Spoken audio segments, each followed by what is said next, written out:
yung pagre-report ng behavior online. Ibig sabihin, may paraan din para ma-monitor kung sino yung mukhang nakuhulog na sa ganyang online grooming, no? So apparently, hindi mo siya pwedeng i-report. So, paano gagawin? Well, actually hindi lang yung pag-report ang problema, yung pag-identify. Kasi ang nakita natin dito, yung mga uncontrolled environment dito sa value chain na to. Tapos na-connect namin sa stages of the grooming, no? So for example, yung first stage nito is the identification of the victim by the threat actors or the groomer. Ito, nangyayari ito sa mga online platforms. Online game platforms na hindi naman Philippine companies. Hmm. So, wala tayong control. No? Nakita nga natin kanina na hearing, wala ring saysay yung mga sinasabi ng mga nandun na representatives kasi ano lang naman sila dito, marketing, yung iba siguro may legal, no? So, doon pa lang while the threat actors are looking for vulnerable minors, wala tayong magagawa. Wala tayong magagawa. And then yung stage 2 nun is yung building trust. The threat actors or groomers building trust with the victim.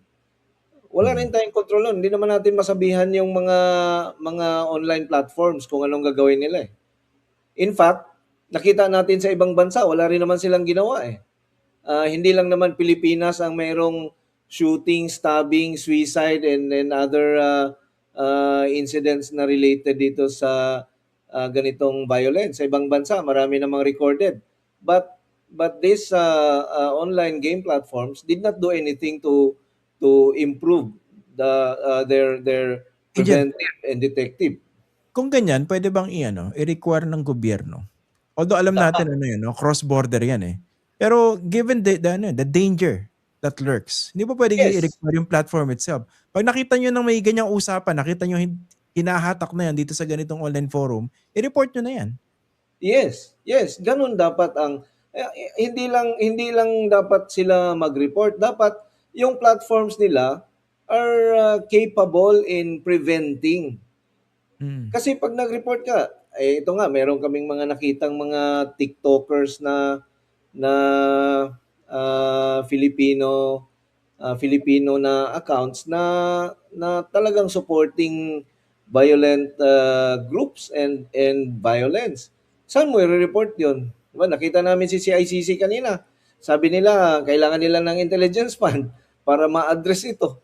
Wala parang wala naman sila magagawa. So it's a perfect storm Christian, no, na yung sa Pilipinas we have from young adults to young children playing online games. I think we are about 20 to 30 million, no?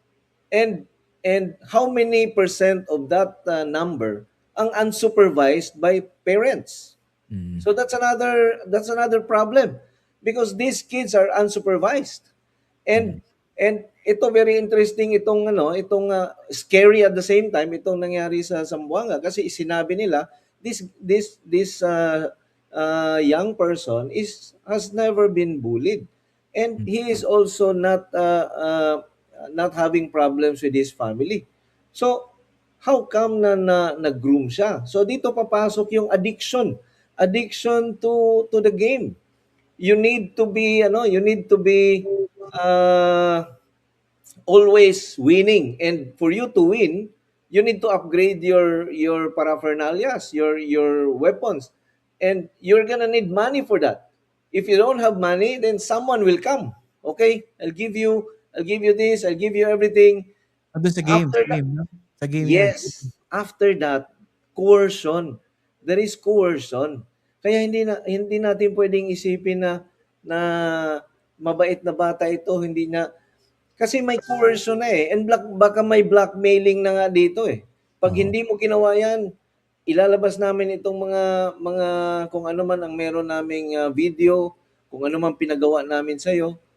So So, baka yung bata na ano ba, na vulnerable, he is a minor, di ba? And itong mga predators na to, ito ang ginagawa nila, talagang ah, i-influence nila and i-radicalize yung bata na hindi nalalaman na magulang kasi hindi naman siya supervised. Yeah. And he is doing well in school, so okay lang, di ba? Parang okay lang. And Yun nga, then suddenly, ito na nga nangyari. doon ako na-bother Ashley tsaka si Angel. Yeah. Yung part na yun kasi pag tinignan mo sa profile, parang hindi siya yung mahuhulog sa ganong Mhm. category. Yet it happened, hindi ba? At least kung ito talaga yung pinanggalingan. So kung gano'n yung situation na nakikita natin, ano pa yung pwedeng gawin? Kunwari, concretely, no, you mentioned yung different levels that are supposed to be undertaken. Pero kunwari, may mga nagpo-propose dyan. Hindi, iba Mhm. yung social media for minors. Is that a very concrete solution that can actually lead to concrete results? So, dito, makikita natin yung yung pag-combine ng efforts across government. In fact, wala pa nga dito yung part where the parents come in, no? And very important 'yan. So, dito muna titingnan muna natin what can the government do from their end muna. So, lahat ito nagsisimula. We are of the firm belief na whatever you try to do in terms of operations, programs, or whatever, it should come from good intelligence or from good information. So, dyan nagsisimula yan. So, should be combined effort from the ICT and CICC. And if necessary, even our intelligence community can jump in already into this problem. Kasi uh, they need to fuse or combine their holdings, their information to come up with a more concrete picture. How is this threat evolving online? And then from Mm. there, pwede na nating bigyan ng proactive element yung PNP and NBI. So kung kailangan ng mag-pinpoint ng mga groomers, if they can be pinpointed dito sa Pilipinas, well and good. Pwede silang habulin ng PNP and NBI. At the same time, ang sinasabi ni Angel kanina, this is a cross-border problem. Sinabi mo pala din, Christian, cross-border problem. So we can also share information.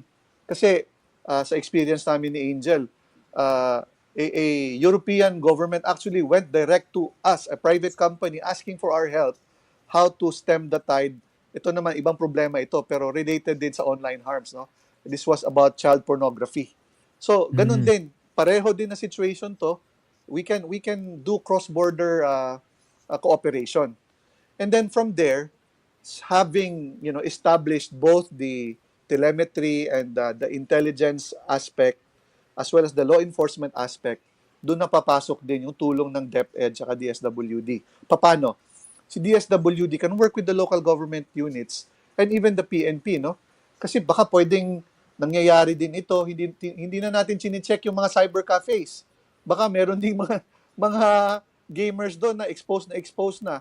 Remember, 'di ba? Content, contact, and then conduct. So bago pa Mm. mapunta sa conduct, tingnan na saan ba sila nag-consume ng content, 'di ba? Kung hindi sa bahay, sa cyber cafe. Most likely hindi naman sa school kasi regulated naman sa school 'yan. And then of course, sa contact, sino kumakausap sa kanila? 'Di ba? 'Yun yung sinasabi ni Angel. Ito yung mga groomers. And then finally, of course, yung from the NPC side, dapat magkaroon ng legal carve-outs. Kasi ang tawag namin ni Angel dito, we were able to introduce this when the OSAEC law was being deliberated to amend the Anti-Child Pornography Act. We introduced what we call the Good Samaritan provision. And that has been Mm. written into law. Ano ibig sabihin nito?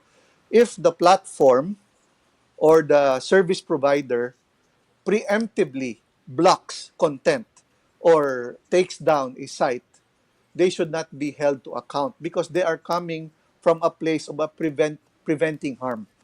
So, ganun din dapat dito when it comes to these types of content. And lastly, Christian, ito naman, can you see yung hybrid Ayun. patterns? Yung 5 Yan. canonical hybrid Yeah. patterns. So, ang pinag-uusapan pa lang natin dito, yung radicalization to attack pipeline. Tayo, Christian, we are all fathers. Tayo ni Angel. We are also uncles. We are ninongs. May mga pamangkin tayo. Okay? May mga inaanak tayo. So, dapat kausapin natin yung mga kapatid natin, mga kumpare-kumare natin, ito pa yung mga pwedeng mangyari na kapahamakan na sa mga anak nila.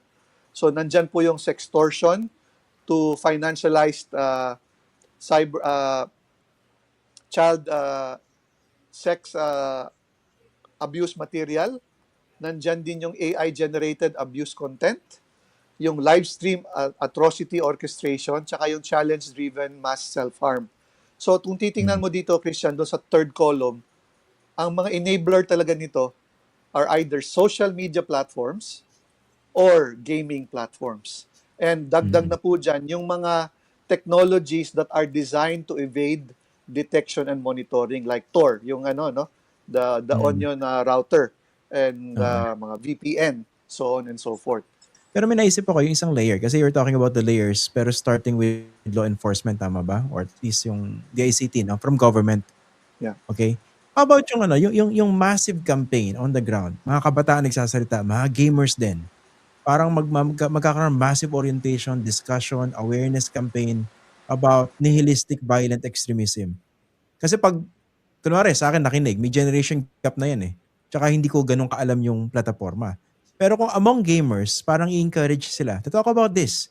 O guys ito yung pwede mangyari sa atin pag napunta rito. Meron bang ganung initiative, let's say, dito in the Philippines? Angel? Wala kaming namo-monitor na ganong initiative na among the gamers, no. Pero Christian, the reality dito is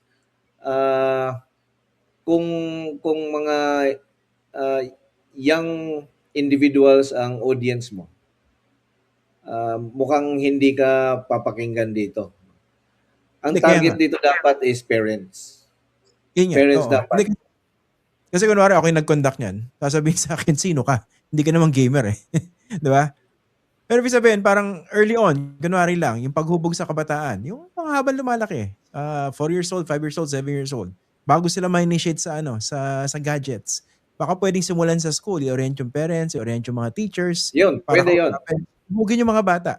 Okay maglalaro ka Dapat dito. ibase natin sa apat na klase ng young individual, no?